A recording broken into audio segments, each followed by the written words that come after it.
अस्सलाम वालेकुम। आज हम डिस्कस करेंगे विलियम ब्लेक की एक और पोएम द टाइगर। ये the tiger songs of experience से ली गई है और ये पब्लिश हुई थी 1794 को। और इस द टाइगर के अंदर 6 क्वाट्रेन यूज किए गए हैं। क्वाट्रेन कहते हैं 4 लाइंस के स्टेंजा को, तो 6 स्टेंजाज इसके अंदर है 4 लाइंस के। सबसे पहले हम इसकी इजी एक्सप्लेनेशन को देखते हैं, उसके बाद जो लिटरेरी डिवाइसेस इसमें यूज की गई हैं वो डिस्कस करेंगे। तो सबसे पहले फर्स्ट स्टैंजा है टाइगर टाइगर बर्निंग ब्राइट, ए चीते जो कि बहुत ज्यादा चमकदार लग रहे हो। यहां बर्निंग जो है वो जलने की मीनिंग में यूज किया जाता है, ब्राइट चमकदार के मीनिंग में यूज किया जाता है। तो हम ये कह सकते हैं कि जब आग जल रही होती है तो बहुत ज्यादा रोशनी जो नजर आती है उसे हम बर्निंग ब्राइट कह सकते हैं। और यहां पर पोएट ने टाइगर की जो आंखें हैं और टाइगर की जो रंगत है और जो उसकी जिल्द है उसकी चमक को जाहिर करने के लिए बर्निंग ब्राइट का वर्ड यूज किया है। बर्निंग यूज करने का मकसद ये था कि उसकी जिल्द के ऊपर जो रंगत है वो ऐसे जैसे आग जल रही हो और वो दहक रही हो। तो सादा लफ्जों में ये कह लें कि चीते को ज्यादा खौफनाक और होलनाक बनाने के लिए बर्निंग ब्राइट का वर्ड यूज किया गया है। नेक्स्ट देखते हैं इन the forest of the night, मतलब रात के वक्त जंगलात के अंदर अगर चीते की जानब देखें तो बर्निंग ब्राइट नजर आता है। साथ उसने कहा व्हाट इमोर्टल हैंड और आई, कौन सा लाफानी हाथ होगा और कौन सी आंख होगी। तो यहां पर इमोर्टल हैंड और इमोर्टल आई का मतलब है गॉड का हैंड और गॉड की eye. Could frame thy fearful symmetry, जिसने तुम्हारे खौफनाक इस तनासब को या बनावट को नक्शे की सूरत में ढाला होगा। फ्रेम का मतलब होता है नक्शा नवीसी करना और सिमेट्री तनासब के लिए या बनावट के लिए यूज करती हैं। तो इन 2 लाइनों का मतलब ये है, पोएट ये कहना चाहता है कि वो कौन सा लाफानी हाथ होगा या फिर वो कौन सी लाफानी आंख होगी जिसने तुम्हें इस खौफनाक तनासब या बनावट के अंदर ढाला, फ्रेम किया। ये हो गया फर्स्ट स्टैंजा। नेक्स्ट चलते हैं सेकंड स्टैंजा की तरफ। इन व्हाट डिस्टेंट डीप्स और स्काईज, पोएट कहता है कि वो कौन से दूर दराज के जगह होंगी। डीप से मुराद यहां गहराइयां हैं, डिस्टेंट दूर दराज की, डीप्स गहराइयां और स्काईज या फिर बुलंदियां। डीप यहां गहरे गढ़ों के लिए यूज किया गया है और स्काईज आसमानों की बुलंदियों के लिए यूज किया गया है। तो सादा लफ्जों में इसका मतलब बना कि वो कौन से दूर दराज की गहराइयां और कौन सी बुलंदियां होंगी। बर्न द फायर ऑफ दाइन आइज, जहां से रोशनी ला के तुम्हारी आंखों में भरी होगी। मतलब बर्न का मतलब होता है जलना। तो ये समझ लें कि तुम्हारी आंखों में ये जो रोशनी, ये जो आग जल रही है, फायर जल रही है, खूनखारी की जो आग तुम्हारी आंखों में जल रही है वो कौन सी गहराइयों से लाई होगी और वो आग कौन सी बुलंदियों से लेकर आए होंगे। उन व्हाट विंग्स, और वो कौन से पर होंगे। विंग्स परवाज करना, डेयर जुर्रत करने की मीनिंग में, ही एस्पायर मतलब उस खुदा ने किन परों की परवाज से ख्वाहिश की होगी जाने की। व्हाट द हैंड, और कहा कि वो कौन सा हाथ होगा जिसने तुम्हें पकड़ा। व्हाट द हैंड, वो कैसा हाथ था, गजबनाक हाथ। डेयर सीज द फायर, जिसने उस आग को पकड़ने की जुर्रत की होगी। सीज का मतलब होता है कैच, पकड़ना, और डेयर का मतलब होता है जुर्रत करना, फायर आग को। ये समझ लें कि वो आग जो तुम्हारी आंखों में जल रही है वो आंख लाने के लिए वो कौन सा हाथ होगा जिसने ये जुर्रत की होगी कि वो होलनाक आग को पकड़कर तुम्हारी आंखों के अंदर फिट कर सके। नेक्स्ट थर्ड स्टैंजे को देखते हैं। एंड व्हाट शोल्डर, और वो कौन सा कंधा होगा। एंड व्हाट आर्ट, और वो कौन सा फन होगा जिस कंधे और फन से तुम्हारी आंखों के अंदर जो रोशनी और आग जल रही है वो ला के भरी होगी। तो आपको पता है कि कोई भी भारी चीज उठाने के लिए, वजनी चीज उठाने के लिए या तो शोल्डर ताकत का इस्तेमाल करना पड़ता है या फिर आर्ट फन का इस्तेमाल करना पड़ता है, टेक्निक का इस्तेमाल करना पड़ता है। तो दोनों वर्ड पोएट ने यूज किए हैं इस लाइन में, और वो कहता है कि वो कौन सा कंधा होगा, दूसरे लफ्जों में कितनी बड़ी ताकत का इस्तेमाल किया गया होगा या फिर कितना बड़ा हुनर आजमाया गया होगा लाने के लिए, और या फिर क्या करने के लिए, could twist the sinews of thy heart, तुम्हारे दिल के पट्टों को मोड़ने के लिए। ट्विस्ट का मतलब है मोड़ना या बल देना, सिन्यूज पट्टों के लिए यूज करते हैं, रगो रेशे या पट्टे, ऑफ दाई हार्ट तुम्हारे दिल के, मतलब तुम्हारे दिल के इन मजबूत जोड़ों और पट्टों को मोड़ने के लिए, ट्विस्ट करने के लिए कौन सी ताकत और कौन सा फन लगा होगा। इसका मतलब पोएट ये कहना चाहता है कि वो बहुत बढ़िया काम था जो तुम्हारे दिल के पट्टों को मोड़ने के लिए इस्तेमाल किया गया। तो वहां बहुत ताकत का इस्तेमाल चाहिए था, तो डेफिनेटली वो क्रिएटर ने किया, मतलब गॉड ने। नेक्स्ट टू लाइंस है, and when thy heart began to beat, और वो कहते हैं कि जब तुम्हारा दिल धड़कना शुरू हो गया होगा, बिगेन टू बीट मतलब दिल जब धड़कना शुरू हुआ। आपको पता है एक बेजान चीज है तो वो बहुत खौफनाक नजर आती है, और अगर उसी के अंदर जान आ जाएगी, दिल धड़कना शुरू हो जाएगा, तो वो मजीद खौफनाक हो जाएगा। और जब तुम्हारा दिल धड़कना शुरू हो गया होगा, what dread hand, what dread feet, तो कितने गजब के हाथ होंगे, कितने खौफनाकी वाले वो हाथ होंगे, और कितने गजबनाक वो फीट या कदम होंगे। नेक्स्ट आगे चलते हैं, व्हाट द हैमर, और देखें तुम्हें बनाने के लिए कितना ज्यादा, हैमर हथौड़े को कहते हैं, मतलब कितने बड़े हथौड़े की जरूरत पड़ी होगी, कितने गजब के हथौड़े की जरूरत पड़ी होगी तुम्हें बनाने के लिए। व्हाट द चेन, और कैसी जंजीरों की जरूरत होगी जो तुम्हें बनाने के लिए, क्योंकि जब किसी चीज को हमने बनाना होता है तो उसको पकड़ने के लिए जंजीरों की भी जरूरत होती है। तो एक चीते को पकड़ने के लिए, एक टाइगर को पकड़ने के लिए वो कौन सी जंजीरें होंगी जिन जंजीरों में उसे जकड़ा होगा, और वो कौन सा हैमर या हथौड़ा होगा जिसके साथ उसे कूटा गया होगा। In what furnace was thy brain, और तुम्हारे दिमाग को किस भट्टी में जलाया, झुलसाया गया होगा, गर्म किया गया होगा। आपको पता है लोहे को जब किसी भट्टी में गर्म करते हैं तो उसके बाद उसे किसी भी शेप के अंदर मोल्ड किया जा सकता है। तो वहां यह बताया जा रहा है कि ब्रेन इतना ज्यादा पावरफुल था कि वो कौन सा हथौड़ा और वो कौन सी जंजीरें होंगी जिन जंजीरों के साथ उस ब्रेन को पकड़ा होगा और पकड़ के एक फर्नेस के अंदर या एक भट्टी के अंदर रखा गया होगा गर्म करने के लिए। व्हाट द एनवल, एनवल संदान को कहते हैं, मतलब लोहे का एक औजार है जिसके ऊपर लोहा रख के कूटा जाता है, तो वो कौन सा एनवल होगा। व्हाट ड्रेड ग्रैस्प, और वो कौन सी पकड़ होगी, ग्रैस्प कहते हैं पकड़ना, किसी चीज को पकड़ने के लिए यूज करते हैं, मतलब किस मजबूती के साथ पकड़ा होगा।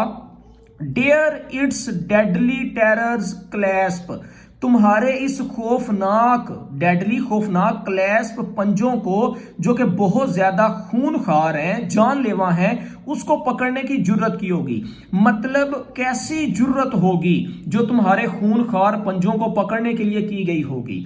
नेक्स्ट स्टैंजे को देखें अगर, तो when the stars threw down their spears, मतलब जब एक चीते को बना दिया गया तो इस इतने बड़े शाहकार को देखने के बाद सितारों ने भी अपने जो नेज़े हैं वो फेंक दिए होंगे। तो नेज़ों को फेंकने का मतलब ये है जैसे बंदा हथियार छोड़ देता है कि बहुत बड़ा शाहकार क्रिएट हो चुका है।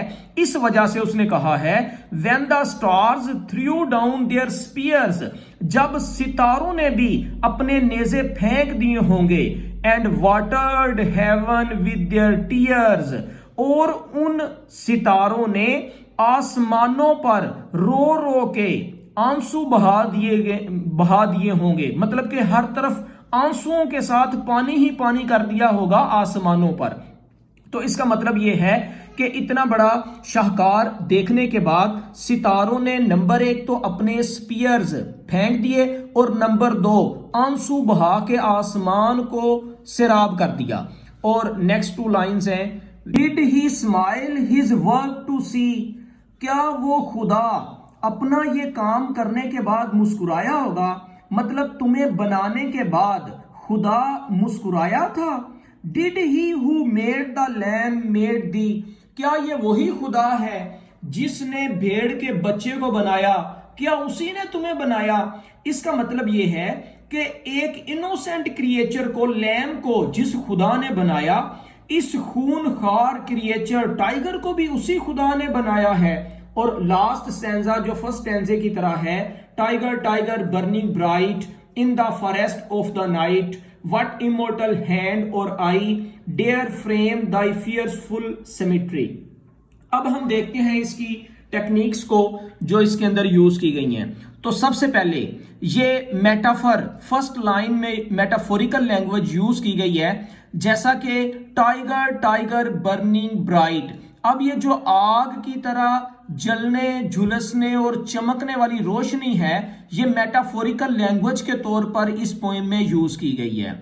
अगर दूसरे नंबर पर हम अपॉस्ट्रॉफी को देखें तो इसके अंदर अपॉस्ट्रॉफी का भी इस्तेमाल किया गया है। अपॉस्ट्रॉफी किसे कहते हैं? जब पोएट किसी चीज को डायरेक्ट एड्रेस करता है, मुखातब करता है, तो इस टेक्निक को अपॉस्ट्रॉफी कहते हैं।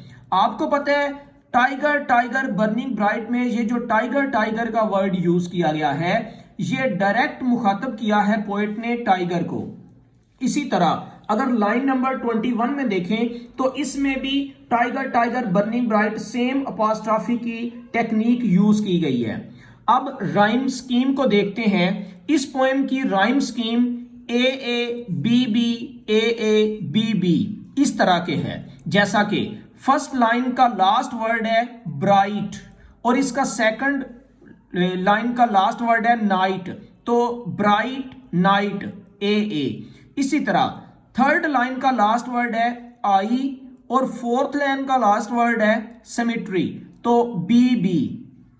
उसके बाद सेकंड स्टैंजा का लास्ट वर्ड है स्काई और इसी के साथ eye a a, aspire fire b b, art heart a a, beat feet b b. Next अगर स्टैंजे को देखें, chain brain a a, grasp clasp b b, spears tears a a, see thee b b, bright night A a, eye symmetry ये b b. तो ये थी rhyme scheme जो William Blake ने द टाइगर में यूज की है। Rhyme scheme के बाद मेटाफोरिकल लैंग्वेज भी हमने देख ली और अपॉस्ट्रॉफी डायरेक्ट किसी चीज से मुखातब होने के लिए यूज करते हैं, पोएट ने वो यूज किया। अब इस पोएम के अंदर पोएट ने एंजेममेंट का यूज किया है। एंजेममेंट कहते हैं रन ऑन लाइन को। एंजेममेंट एक ऐसी टेक्निक होती है जब पोएट एक लाइन बोलता है या लिखता है तो उस लाइन को हम समझ नहीं सकते जब तक उससे अगली लाइन को ना पढ़ लें। तो वो टेक्निक जिसमें अगली लाइन पढ़े बगैर पीछे वाली लाइन की समझ ना आ रही हो, उसे एंजेममेंट कहते हैं और इस टेक्निक को रन ऑन लाइन कहते हैं। तो देखें, इन व्हाट डिस्टेंट डीप्स और स्काईज, इसका मतलब है कौन से गहराइयों से और कौन सी बुलंदियों से। तो जब तक आगे वाली लाइन ना पढ़े हमें नहीं समझ आएगी कि बुलंदियों और गहराइयों का जिक्र क्यों किया गया है। आगे नीचे वाली लाइन है बर्न द फायर ऑफ दाइन आईज, मतलब बुलंदियों से और आसमान की बुलंदियों से और जमीन की गहराइयों से तुम्हारे आंखों में जो आग जल रही है वो लाई गई होगी। तो यहाँ लाइन नंबर 5 जो है वो एंजेममेंट की एक मिसाल है। अब हम देखते हैं एलिट्रेशन को। तो एलिट्रेशन किस चीज को कहते हैं? बिगिनिंग ऑफ 2 और more than 2 words in the same line with the same letters. एक ही लाइन के अंदर एक ही तरह के लेटर्स से किसी वर्ड का आगाज करना। बिगिनिंग ऑफ 2 और मोर देन 2 वर्ड्स, या तो दो या दो से ज्यादा ऐसे वर्ड होना जो एक ही लाइन में एक जैसे लेटर से शुरू हो रहे हों। जैसा कि इसकी एग्जांपल में हम देखते हैं, लाइन नंबर 1 के अंदर अगर हम देखें तो टाइगर टाइगर, ये भी टी से स्टार्ट हो रहा है, ये भी टी से स्टार्ट हो रहा है। अगर लाइन नंबर 4 में देखें तो फ्रेम और फियरफुल एफ से स्टार्ट हो रहे हैं। अगर लाइन नंबर 5 में देखें तो डी डी डिस्टेंट और डीप, ये भी एलिट्रेशन का यूज किया गया है। इसी तरह लाइन नंबर 8 के अंदर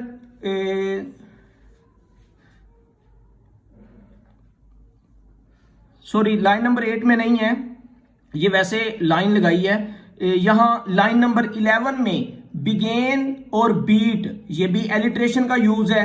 और अगर हम आगे देखें तो यहां पर लाइन नंबर 19 में एस एस स्माइल और सी।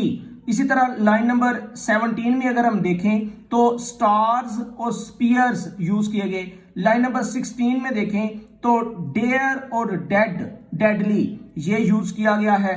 इस तरह हमने यहां लाइन नंबर 20 में मेड और मेक, ये एलिट्रेशन का यूज किया है। हम आसानी के साथ जो एलिट्रेशन का यूज है इस पोएम में वो हम डिराइव कर सकते हैं। अब हम नेक्स्ट चलते हैं एनाफोरा को। एनाफोरा भी इस पोएम में यूज किया गया है। ये इस टेक्निक को कहते हैं जिसमें बिगिनिंग ऑफ 2 और more than 2 lines with the same word, 2 या 2 से ज्यादा लाइंस को एक ही लफ्ज के साथ स्टार्ट किया जाना, उस टेक्निक को एनाफोरा कहती हैं। मसलन यहां ये देखें, what dread hand and what dread feet. आगे लाइन है what the hammer what the chain. तो ये जो व्हाट इधर भी यूज किया गया है और व्हाट इधर भी यूज किया गया है, ये है बिगिनिंग ऑफ 2 और more than 2 lines with the same word, एक ही वर्ड के साथ 2 या 2 से ज्यादा लाइनों का आगाज करना। इस टेक्निक को एनाफोरा कहते हैं जो पोएट ने यहां यूज किया है। नेक्स्ट देखते हैं पर्सोनिफिकेशन को। पर्सोनिफिकेशन क्या है? To give human traits to non living things, इंसान की खुसूसियात किसी नॉन लिविंग थिंग्स को देने वाली टेक्निक को कहते हैं पर्सोनिफिकेशन।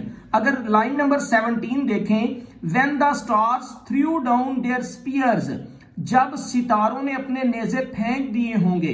तो यहां स्टार्स जो काम कर रहे हैं, नेज़े फेंकना या हथियार डालना, ये इंसानों की ट्रेट है। इसी तरह नीचे लाइन नंबर 18 है, and watered heaven with their tears, आंसू बहाना इंसानों का काम है। तो ह्यूमन ट्रेट्स को यहां नॉन लिविंग थिंग्स के साथ जब हमने देखा है तो इस टेक्निक को हम पर्सोनिफिकेशन कहेंगे।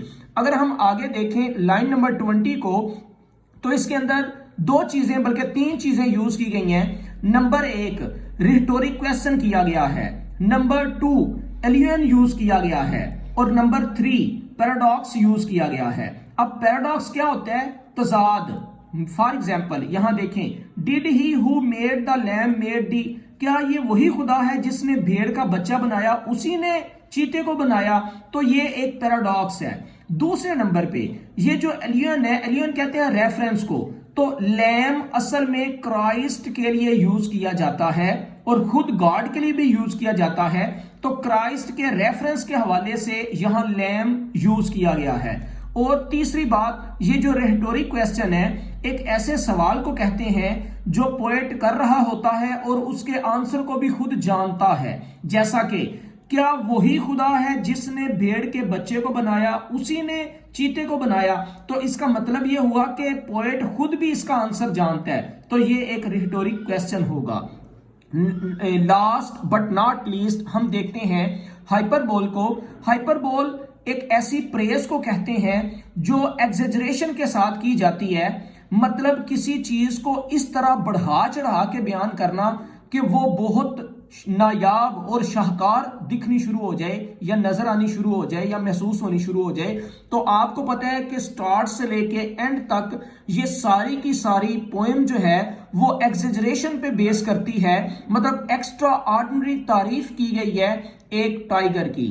Thank you very much. अस्सलाम वालेकुम।